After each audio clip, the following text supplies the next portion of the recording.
Joining us now on the debate for the full hour tonight in the nation's capital, John Ibbitson, Ottawa Bureau Chief for the Globe and Mail. And with us here in studio, Sylvia Bashevkin, Professor of Political Science at the University of Toronto, Alan Bonner, Political Consultant with Alan Bonner Communications, Jerry Kaplan, former NDP political strategist, and Larry Leduc, Political Scientist at the University of Toronto. John, it's good to have you on the line from the nation's capital. All of our friends here in studio, nice to have you here as well. I want to start by playing some tape. This is, even though we are in the middle of an election season here in Ontario right now, an election ad, but not one of ours.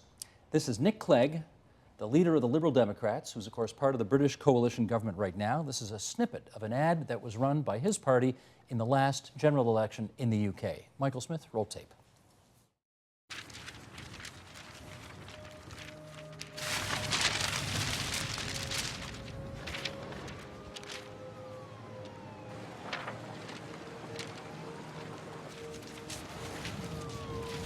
Broken promises.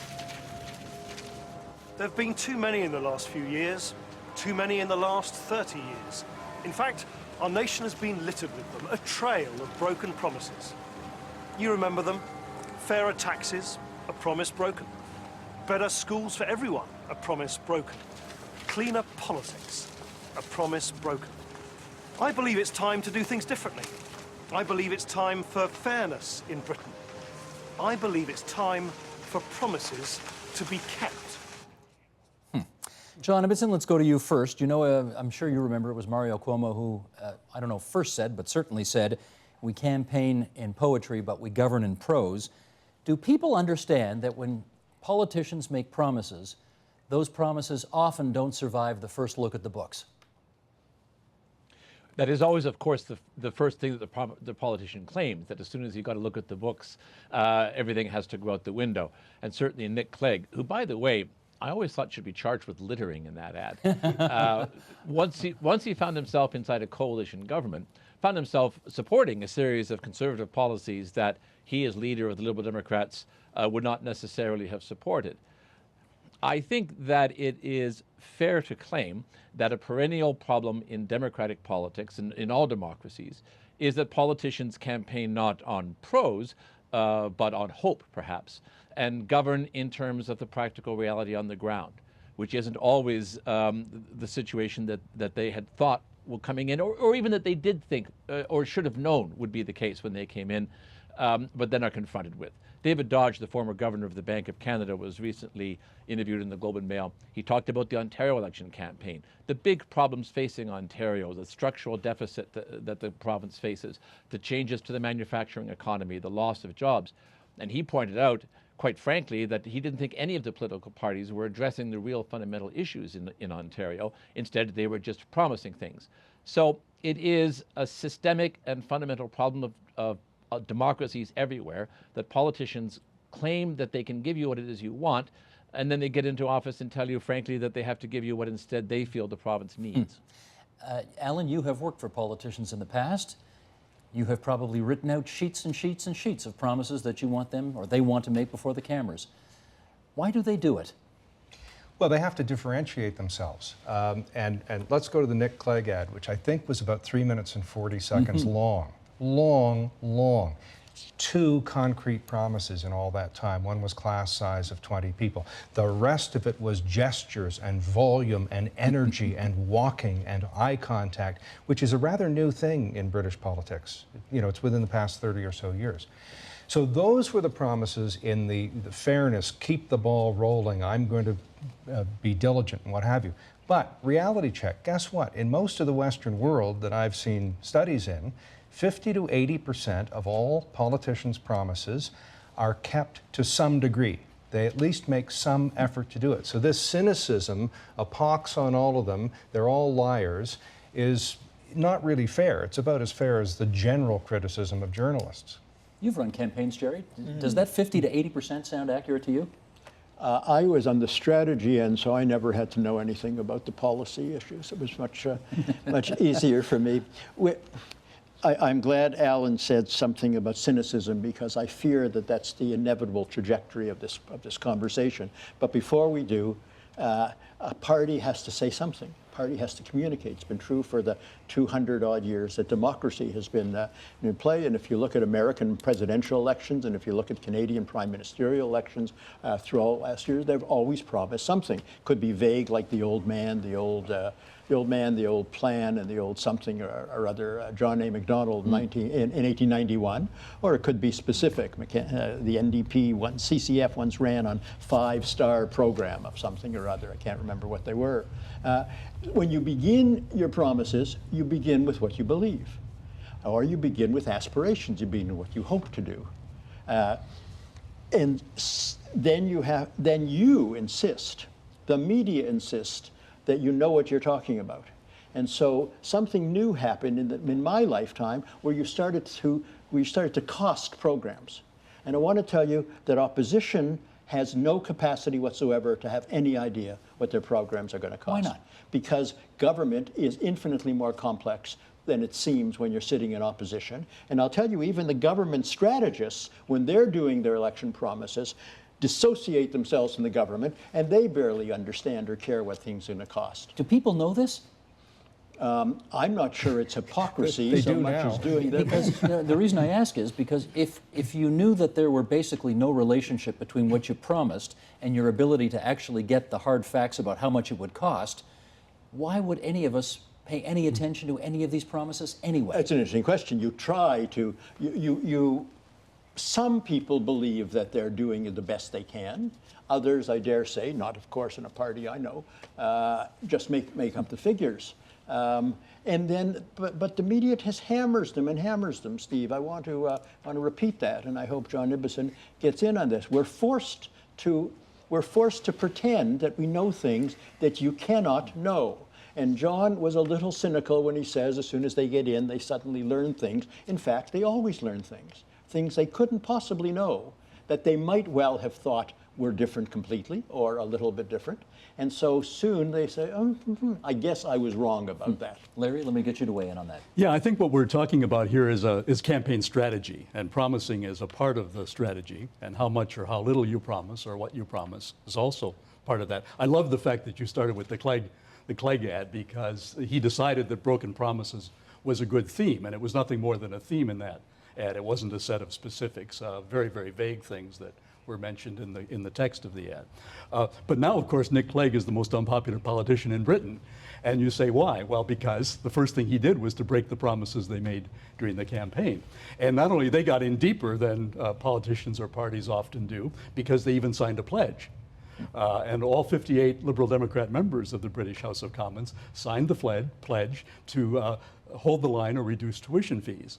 But the price of joining the Conservative cabinet was to allow a whopping big hike in tuition fees in Britain. And so there are all kinds of groups, students and others, who are very, very angry at Nick Clegg for his first action upon joining the cabinet was to break the promise that he said was an important thing not to do. Okay, but Sylvia, you know, when you get in power, as Jerry suggested, things don't often look the way you thought they would look when you were out of power.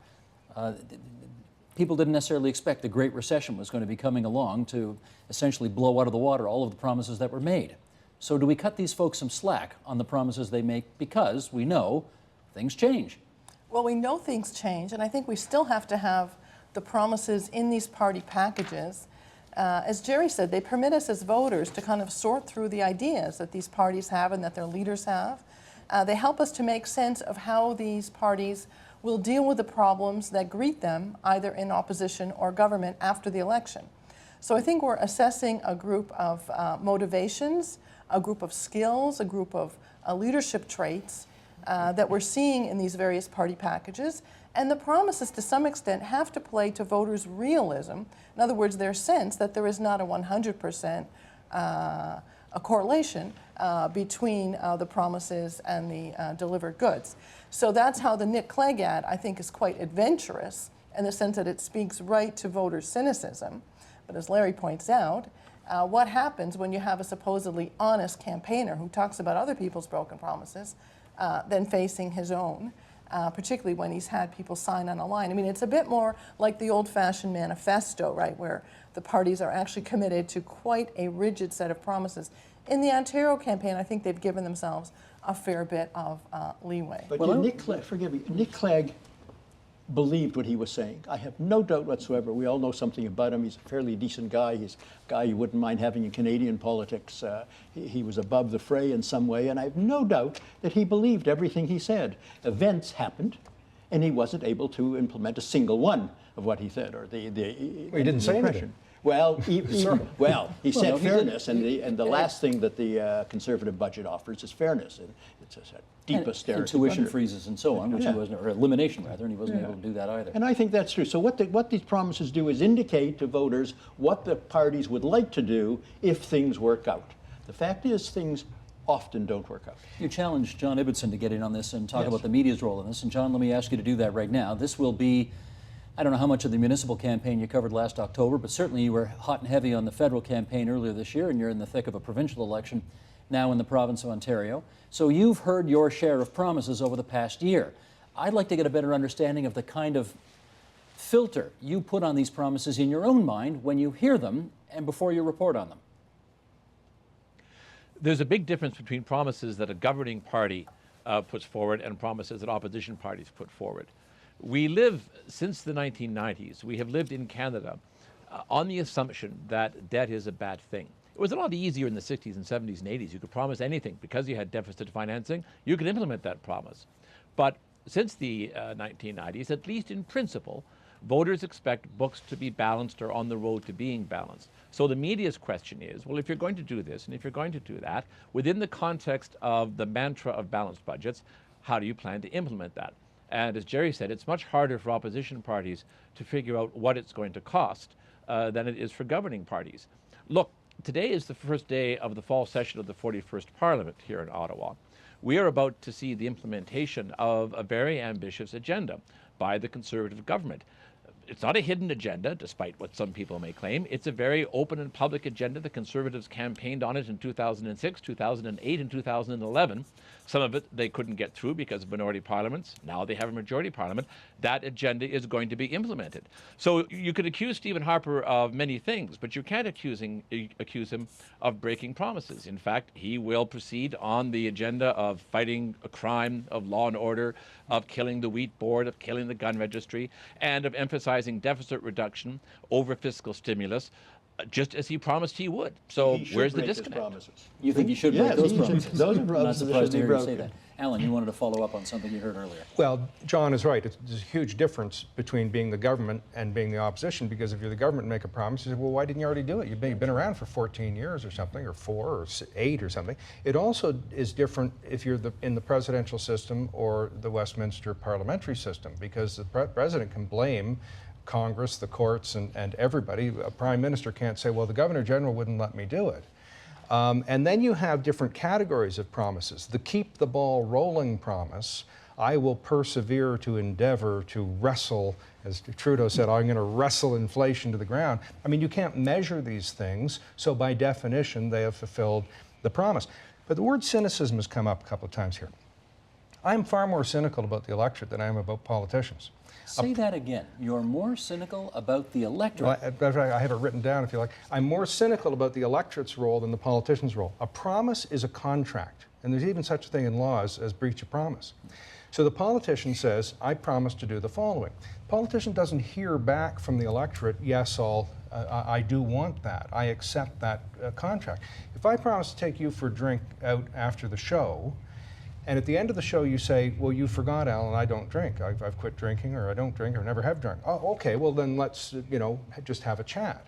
If I say I'll take you for lunch next week and there's a transit strike and I can't, the wheels don't come off our relationship. But now, in a way, Jerry's right. The media are holding these politicians to a level of scrutiny that the average person doesn't have in his family life. The citizen who is ill-informed about the 200 average promises that a president makes, about the promises that were made in the last election, about what the politician's promise means this election, those are the people who are adding to the cynicism as well. Larry? Yeah, Steve, you said maybe we need to cut the politicians some slack, and I think my colleagues here are cutting them a little too much slack. I mean, it is true that things can change between the time that you campaign and the time that you take office, although in our system it's a fairly short interval between those two things. But to go back to the British example just for a minute, the British press right now this week is full of articles suggesting that the Liberal Democrats knew a lot more than they're being alleged to have known now, and that there was an active debate within the Liberal caucus about whether to sign that pledge or not. But that because some were saying, you know, we're going to have to break that first thing if we ever. But they didn't know, of course, at the time they would be in coalition with the Conservatives. If they were in coalition with Labour, it might have been easier to manage it. But because they were in coalition with the Conservatives, for whom that tuition increase was a big item, they had to give on that. And some said, you know, we're not going to be able to do that, but they signed the pledge anyway. When in doubt, we go to Francis Fukuyama. You academics should appreciate that. Here's from The Origins of Political Order. He talked about this on our program last year. And it's a description of what it takes to maintain political power if you're a tribesman in Papua New Guinea. Here we go. No one is born a quote-unquote big man, nor can a big man hand that title down to his son. Rather, the position has to be earned in each generation. It falls not necessarily to those who are physically dominant, but to those who have earned the community's trust, usually on the ability to distribute pigs, shell money, and other resources to members of the tribe. Without resources to distribute, he loses his status as leader. Sylvia, has anything changed? Well, probably not, because Francis Fukuyama has been the subject of enormous criticism for his rather patriarchal understandings of public leadership. But setting that aside for the moment... But that could describe what's going on in a lot of parliaments around this world today, couldn't it? Well, I think, in fact, that we are expecting somewhat different skills from our leaders. I mean, I do expect that we are at a point where we expect more collaborative leadership, where we do not expect there to be a single leader with all the answers. I do think we're also in an age where in Western, well, we're talking about Westminster systems, where we have a far more educated electorate than we've ever had, at least in terms of formal years of schooling. And therefore, the willingness to defer to the big leader is far more limited than it was. So yes, I do think that voters are expecting some ability to master the machinery of government, but I do think that they're also expecting a level of trust between leaders and citizens. I think they're expecting a level of collaboration within a government, and I think they're probably getting more and more frustrated with a conflict-ridden world in which they would like to see more of that collaborative approach expanded into the international realm as well as the domestic. But I think some of this becomes political correctness. The Ford brothers, the Edsel brothers, as I like to think of them, who ran their campaign in Toronto, besides a series of flat, outright lies that they could not have believed were true after the mayor had worked in City Hall for 10 years, that transparency and openness and accountability would be part of his hallmark. That's what, and there hasn't been 1 minute since he got in where he's tried to implement that. And in fact, one of the reasons he's losing support is because he's been seen to be doing exactly the opposite. I mean this only to show that people say things, that things become part of the rhythm of the world, and you say things knowing that you're never going to pay attention to them. But Jerry, that's where the backlash against him is so strong, because a lot of people who voted for him actually did believe that they would see tax reductions without service cuts. Now the fact that Mayor Ford is in fact saying he's not going to close libraries, for example, or cut hours, suggests he in fact has to be. He's held himself to a standard that maybe he didn't expect. Well, I fear libraries are going to be saved, sorry, because Margaret Atwood got in there, and that services for poor people who don't have a Margaret Atwood are going to happen. The political promise doesn't arrive hermetically sealed in a mayonnaise jar at the political science department, though. So, for example, the Fords are people of a particular type and a speaking style and a body type and all kinds of styles that they drag along with them. When Pierre Trudeau mocked Robert Stanfield's wage and price controls and saying, "Zap, you're frozen," and then won the election based on mocking that, then implemented wage and price controls, and then won the next election with a handier majority, the reason probably was they worked. And so we were expedient. We also didn't like Joe Clark. We liked Pierre Trudeau. There were multiple other factors. When David Peterson promised, and I'll put beer and wine in the grocery stores in Ontario, and didn't do it, it was such a trivial promise that we didn't bother holding him accountable for it. So a promise isn't a promise. It comes within a great public policy soup, and context that helps us determine whether we like the person who made it. Let me get John Ibbotson, though, to and speak the to this issue. All right, go ahead, John. And the context is everything. I think we are groping towards an important point here. If you live in a consensual political culture, and by the way, Canada is one of the world's most consensual political cultures, people will accept that part of the give and take of politics is accommodating the other point of view. So a politician will get into power in a minority government or even in a majority government, and he will recognize, or she will recognize, that you can't simply run roughshod over the public will as expressed by the opposition parties and as expressed even by the media, that you have to work within a set of assumptions, a set of givens. Only when situations become deeply polarized and the consensus collapses do you start to have the kind of extravagant claims on the one side matched by another set of extravagant claims on the other side, neither set of which can ever be realized. We're seeing it happen in the United States. Barack Obama thought that he could work with a consensual Congress to get a small L liberal agenda passed. What he discovered was the Congress is in fact deeply polarized and virtually nothing can get done short of total warfare. Toronto is probably the most non-consensual and polarized community in the country right now, between those who believe that you have to cut to the bone in order to bring the books back into balance, and those who want to preserve the social services and cultural facilities that the city has had for so long. It's in the crux of that breakdown of consensus that everything we're talking about happens. It's in the breakdown of consensus that politicians begin making extravagant claims and opposition becomes utterly polarized and entrenched. Nothing gets done, and then you get a cynical and angry electorate. Larry Leduc. Yeah, we're getting to the point now where we're able to talk about types of promises, not just about promises in general. And I wanted to pick up on something that Alan said a minute ago, because there's a big difference between the big ticket promises that we all tend to remember, like the wage and price controls examples or ones like that. Or one that comes to mind for me is the federal Liberals promising election after election to bring in a national daycare program, and then forgetting about it as soon as they got back into power, and then reviving it again with no shame whatsoever in the next election and saying, if elected, we'll promise that again. We don't always have big ticket items like that you tend to remember. The fashion now in campaign promises is slowly gravitating towards smaller kinds of promises, very targeted promises. The Harper conservatives tested this in their first couple of election campaigns, then they fine-tuned it in 06 and 08, and the last election, the last federal election, was a good example of how you produce very, very small tax cuts targeted to particular groups that you're courting in that election. Our provincial Liberal Party, I think, has picked up on that theme. They're doing quite a lot of that if you look closely at the lists of promises. For example, they are promising a $1,500 credit to seniors who renovate their homes in a certain way within a certain time period. Now, a promise like that is pretty small. It's targeted to a particular group. It's almost impossible to cost out because you don't know how many people are going to take them up on it, but it sounds pretty good. Well, let me follow up with Jerry on that, because that's in fact, all the parties are promising something, let's say for seniors, on seniors' health care. And I want to kind of get underneath the promise, and since you've been in back rooms where those promises have been made, help us understand, are those promises designed with an actual policy in mind to help people, or is it more strategic, such as seniors vote, we got to come up with something for seniors, if it's good enough, they'll vote for us? I think things have changed dramatically in the last few years thanks to technology. Or maybe the party I was associated with didn't have enough money to find out what the others knew. But we know a great deal about what micro-constituencies do. And there's no question that recently there's been a very direct trend to feeding every single one of them.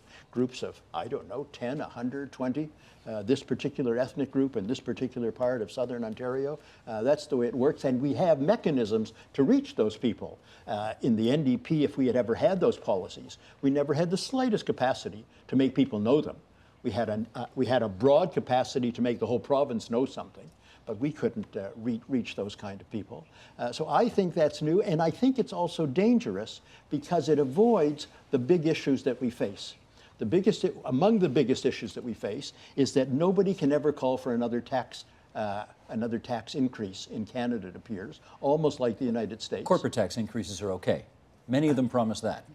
Some promise that. But even that becomes an automatic, you're demanding a tax increase, and that's impossible, and now we have mythology about... Let me generally support Jerry, because it was in his lifetime, because he's much older than I am, as you can tell. Than everybody, That John Kennedy's New Frontier was not a set of promises, but a set of requirements that he was going to have of his electorate.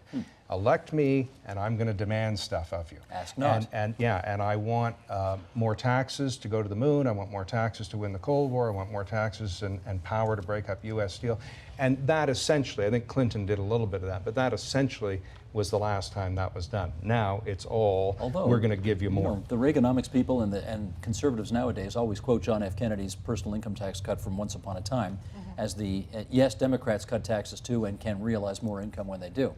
Anyway, that having been said, Sylvia wanted to say. Yes, I do think, to go back to this question about where these promises come from and are they simply standing on their own as wedge ideas, I think, to be fair, this idea about renovations for seniors that the Ontario Liberals have put forward is linked to a larger idea about an aging population and health care and the expense to the state, the cost to the state of putting people in institutions.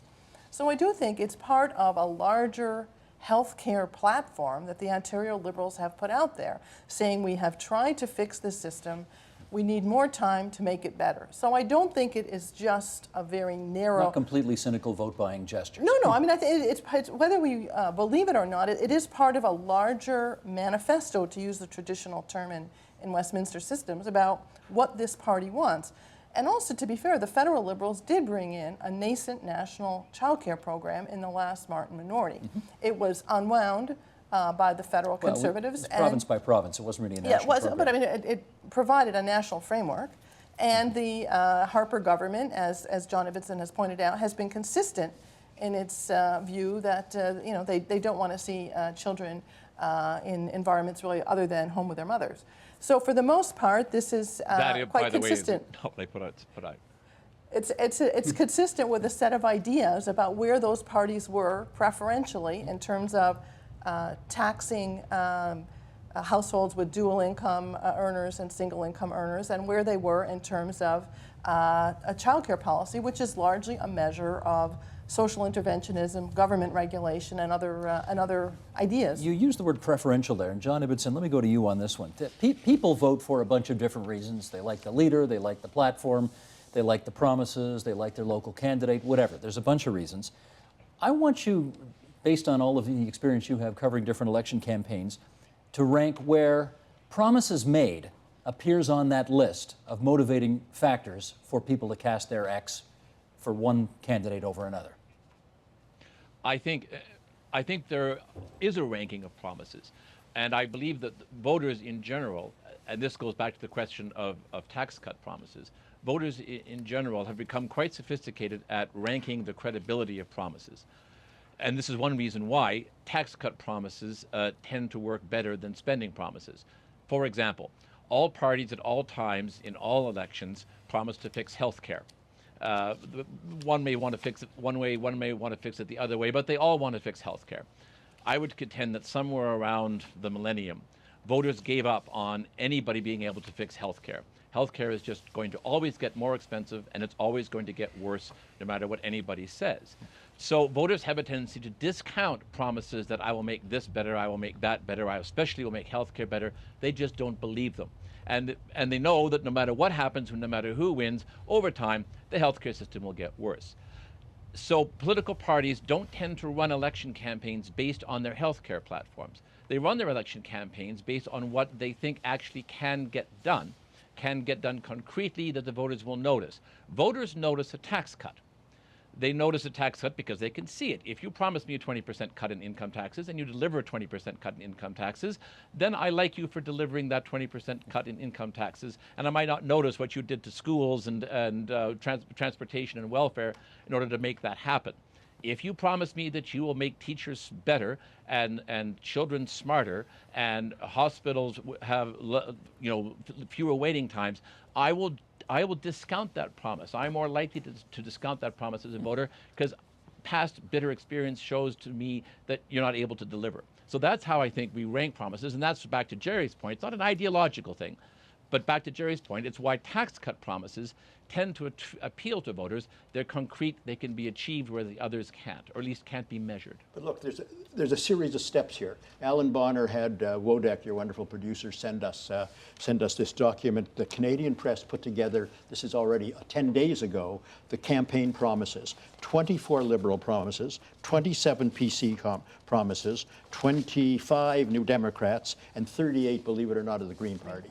So in a sense, it's like throwing littering the way Nick Clegg did in that program. You throw these 28 things out. You yourself try to control 3 or 4 or 5 of them. That's what the leaders do in their campaigns. That's the key thing. You try with technology to get the others, and then you wonder what the opposition will do with it. Take the self-evident example of the foreign workers scandal that was I'm sure the Liberals never had the slightest idea that anything would happen. And then again, there's the media. No, they're not smart enough to plan that. It's not possible.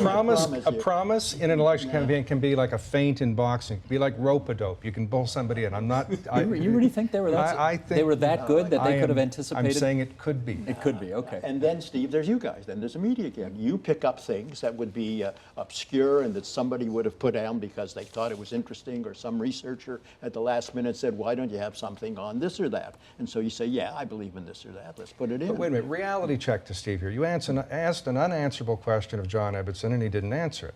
I believe your question he did was... answer it. He said there's a sliding scale of promises. Okay, so in other words, you can't say that the promise within a campaign has a certain weight and temperature, because was it Joe Clark's promise to allow mortgage deductibility, which he couldn't explain?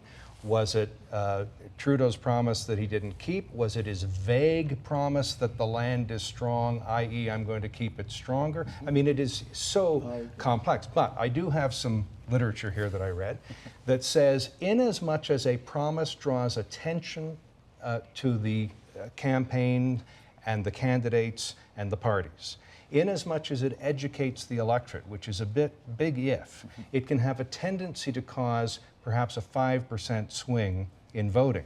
The interesting thing is a more informed electorate votes for the ends of the spectrum, the NDP or the Alliance. An ill-informed electorate votes for the middle, mushy, natural governing party. Dumb Liberals. Depoliticization, or Ontario Conservatives under Bill Davis, the depoliticization of the electorate, which Kennedy wanted as well. The new frontier is not a Democratic or a Republican idea. This is good for the mushy middle. Let's take a look at some of the ads and talk about the promises inherent and explicit in these ads. And we'll start with the party making the most number of promises in this campaign, and that's the Green Party. So watch here in the studio, look at the monitors around us, and Michael, if you would, let's roll the Green ad. Our jobs are the foundation of our province. But in Ontario, traditional jobs are disappearing. We must look to the future, focusing on opportunities for a 21st century economy. The Green Party of Ontario is committed to building sustainable, long-term jobs. Using creativity and innovation, Ontario's future is limitless. For more on the green economy, visit itstimeforgreen.ca. Authorized by the CFO of the Green Party of Ontario. Larry, what promise do you think is implicit in that ad? Well, there's not much in there, but number one on the list of Green Party promises that Jerry mentioned earlier was that they will balance the budget with no spending cuts or tax increases. Now, in a time of high deficits, that's a neat trick. So they're actually promising to balance the budget 2 years before any other party. Oh, that's right. Well, that's another point I was going to make later on, is that the other two parties that are promising a balanced budget are the PCs and the NDP, but they're promising for 2017. Which would be not only well after this election, but also after the next one after that.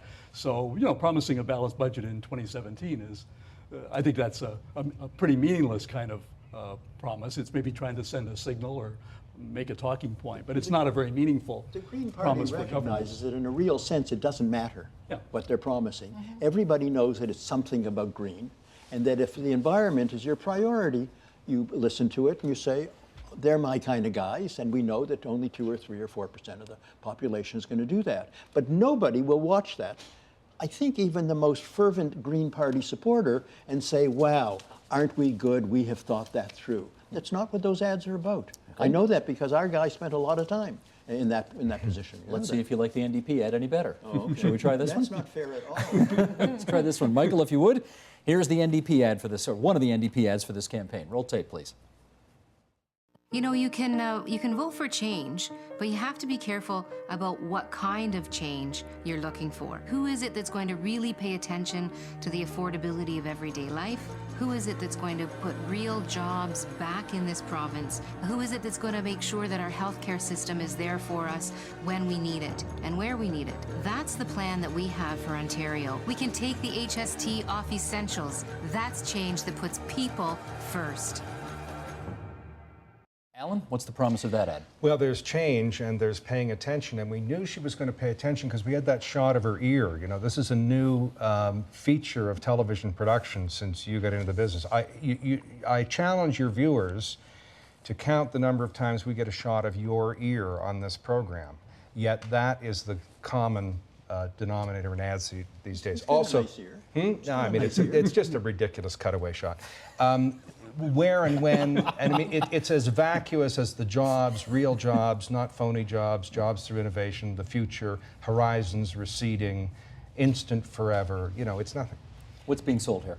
I think that NDP ad was probably constructed when there was a real sense that the Ontario Conservatives were a threat.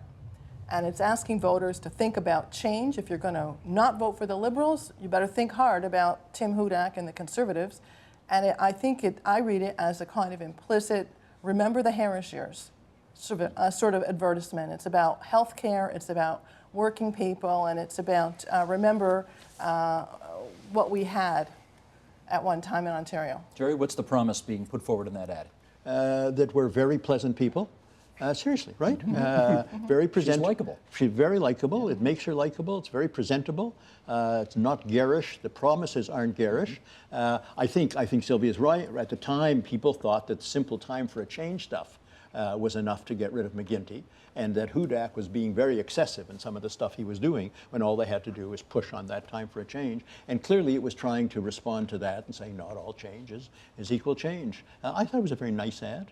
I don't think it promised anything specific at all, except if we're different from the guys you might be considering putting in government. Okay, John and Larry, I'm going to give you first crack at the Conservative ad, which we'll play right now. Michael, let's see Tim Hudak's PC Party ad.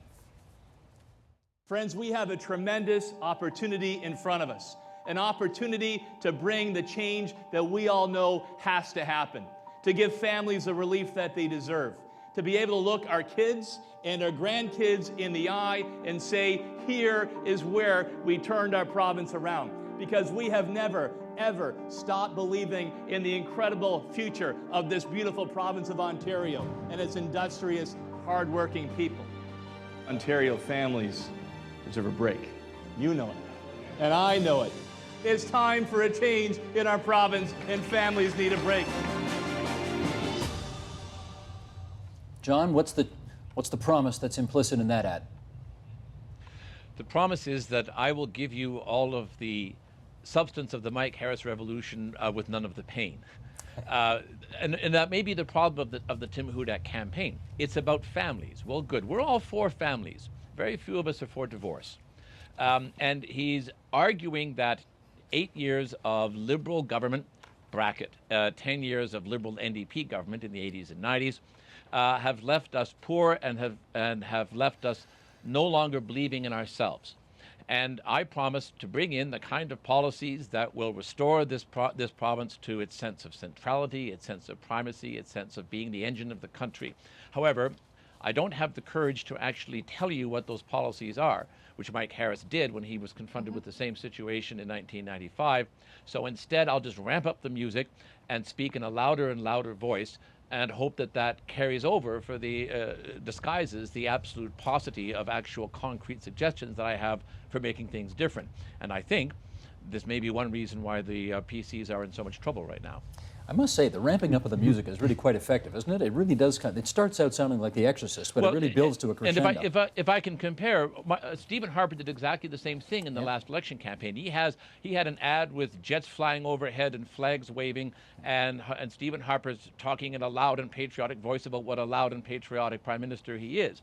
He did, however, have a series of concrete proposals on how to implement that future, and he had a track record of, for example, doubling spending on the military during the course of his government. So he was able to back up the rhetoric and the loud music and all the drum beating with a set of actual policies, which you could agree with or not agree with, but at least they were there. The problem with Mr. Hudak is there's nothing there. Steve, the problem with this in part is that we're looking at a single ad and then trying to generalize from that about the tone of the ads overall. And the PCs in particular have been running probably the widest range of different kinds of ads of any of the parties. They started the campaign with the very hard-hitting negative ads. They like to run that little clip of McGuinty in 2003 saying, "I won't raise your taxes," followed by a voiceover with a litany of tax increases over the last 8 years, and other negative taxman ads of that kind. Then they've moved to these feel-good kinds of ads, like the one we just saw. There are two of those. There's that one, and there's the one with his relatives and ancestors and family gathered around. Those are just plain feel-good ads. They sort of say, "I'm a nice guy. You can, I'm not so negative." Yeah, they're not so negative. I'm just like you. I'm just like you folks. My grandparents were immigrants. I have a family. That's all it says. It doesn't promise anything. And then they're running some that do have some promises in them. Things, for example, more recently, like canceling the Samsung contract. That's quite a specific item. So they have some ads, to go back to something that Sylvia said earlier, which are really talking points. The Conservatives are running some of these ads to talk about specific kinds of promises, not so much because they want to promise that, but because they want to use it as a talking point. So canceling the Samsung contract is partly about the contract, but it's also partly about the McGuinty government that negotiated this contract with a foreign corporation. They're doing somewhat the same things with some of their other ads. For example, taking the HST off hydro bills. It's a small thing. It's a little bit like some of the examples I gave earlier of small targeted promises. But there's more to it than that, because this is a talking point. It's McGuinty that raised your HST. It's McGuinty under whom hydro bills have gone up. So an ad like that is a good talking point for them. It allows them to hit 2 or 3 of their main themes while having something specific in there for people to react to. Let's see what the governing Liberals have come up with in retort to all of what we've seen so far. Michael Smith, if you would, the Liberal ad. When the global recession threatened Ontario, we acted. We created a new tax plan to attract jobs. The plan's working. New investment is pouring in. Today, Ontario is the leading car maker in North America. This year, we created more jobs than the rest of Canada combined. In June, we created more jobs than the entire United States. Together, we've achieved so much. Now, Alan, this may have been done, Premier McGuinty, straight to camera, nothing in the background, because in the first ads they rolled out, it was a voiceover by the Premier. He wasn't in them at all, and I guess some people criticized the Liberals for hiding the Premier because they didn't. Anyway, he's not hiding in that ad, so what's the promise he's making there? Well, number one, someone's simple physical demeanor can be a promise. I am trustworthy, I am here, I'm on the case. And he has become a much better television performer in his tenure in public life. But the other tacit promise is, I'm going to keep the ball rolling. We're producing more American cars in this jurisdiction than any other jurisdiction in the world. I'll keep that going. Well, really, in many respects, maybe that happened decades ago, and we should be re-electing Lyndon Johnson and Mike Pearson, except they're dead. So he has only kept the ball rolling. He may have done nothing to do it. There may be fewer cars being produced here than there were when he took office. I don't know, but it is something tangible that people say, yeah, I want to keep that rolling. I think it's about competence. I think it's an ad about, I have led through very difficult times, and we need to keep moving forward. I think the other C in the Liberal ads is about cohesion. The Premier is speaking to the same ideas we heard a bit about in the NDP ads. It's about bringing people together, and it's not quite so much about the Conservative message on families and other kinds of targeted messages. I think the Liberal approach is very much, we have a very capable leader. Let's not change paddlers on this canoe in the middle of very difficult rapids, and we are interested in a cohesive Ontario, and we can move things forward. You are a number of different things. Let me play shrink. I mean, you're a university professor, you're a Torontonian, you're an Ontarian, you're a woman, Canadian, political scientist. Do you as a woman, you know this guy's trying to be premier dad, right? That's the promise he's making. I'm premier dad, I'm going to take care of you during these tough times. Do you as a woman look at him differently, do you suppose, than a way a man does? Because you're his target, you know that, right? Well, I do think the Ontario Liberals have, since the pre-election period, rolled out a very cagey, I would argue, and possibly quite successful series of public events and semi-public events by women in the cabinet. And I do think I have heard the Health Minister, Deb Matthews, other people have heard, Kathleen Wynne, and other members of the cabinet.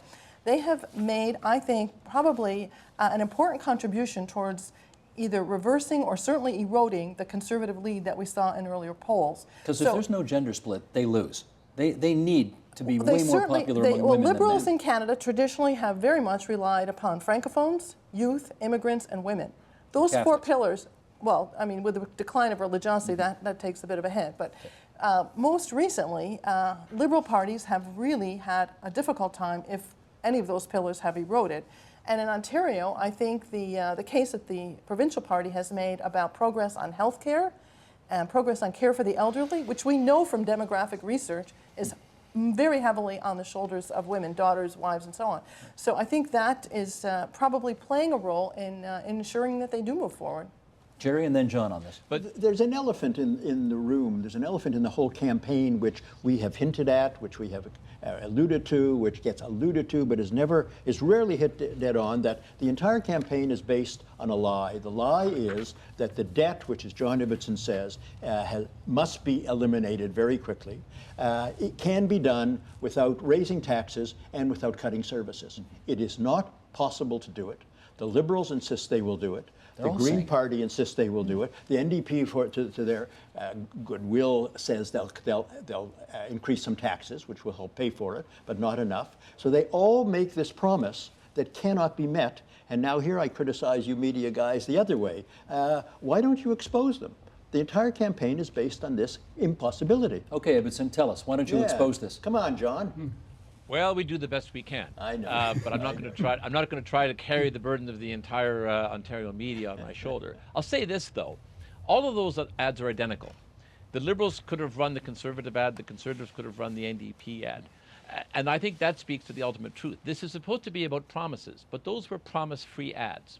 What those ads are saying, and Jerry is right here, is we all agree in this deeply consensual society that things have not gotten so bad that we're prepared to take the really difficult decisions that we have to take in order to right them.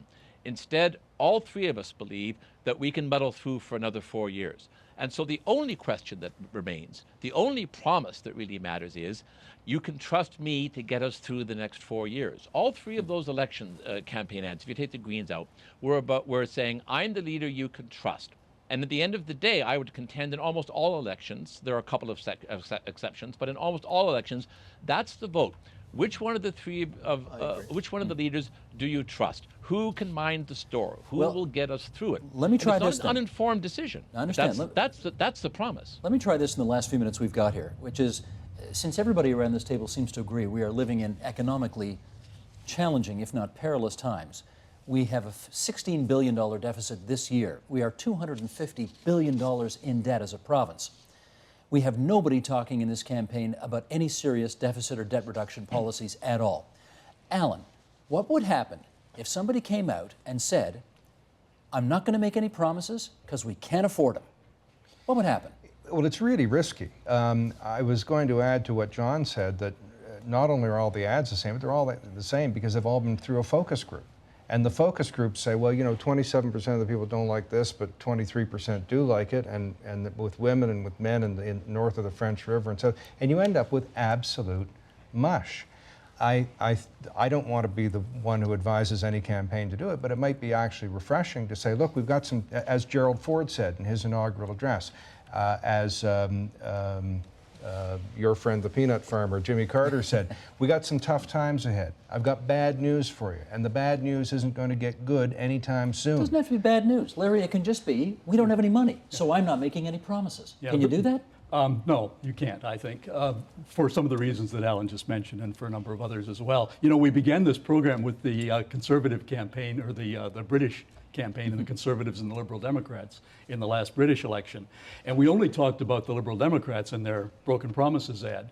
But the Conservative campaign came very, very close to doing what you were suggesting might be done. They were a party that went into the campaign with a big lead. Most people thought they would win a majority. They said, basically, we're not making any promises and things are going to be really, really tough. And elect us and there are going to be big cuts. And they went straight down in the polls, and they ended up with a minority government and then had to go into coalition with the Liberal Democrats. So telling the truth, there's no marks for telling the truth in public life. They didn't get good marks for what was essentially a bad news campaign. But we had a brief experiment, and I believe it was the 1993 federal campaign, when a concern about unemployment was put before Prime Minister Kim Campbell. Yeah.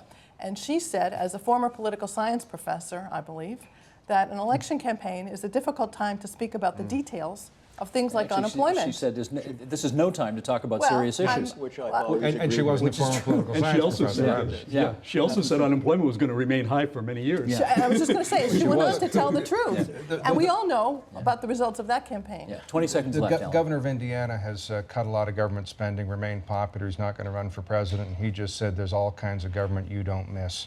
And I'm a big fan of public administration, a big fan of what government can do, but you can campaign on efficiency and effectiveness. But Mitch Daniels can't win that nomination, which is why he's not running. Well, it's probably because of his home life, though. Yeah, he wants to be home. That's right. They took a vote in the House. He also doesn't want to talk about his home life. Because that's a different show. But That's the a really bottom line interesting is- story. Go, John, 10 seconds. The bottom line is there is no consensus right now in Ontario for serious sacrifice to eliminate the deficit. There will be a consensus for that, but that happens in between election campaigns, not during election campaigns. Okay, John Ibbotson, you get the last word. Keep doing good work for the Globe and Mail and get them to answer questions about why no one's talking debts and deficits, okay? That's for another actually, we're going to do that program later this week. Thank you very much. Also here in studio, Sylvia Bashevkin from the University of Toronto, Alan Bonner, the political consultant, Jerry Kaplan, the former NDP strategist, and Larry Leduc, the political scientist at U of T. Thanks so much, everybody, for your participation tonight.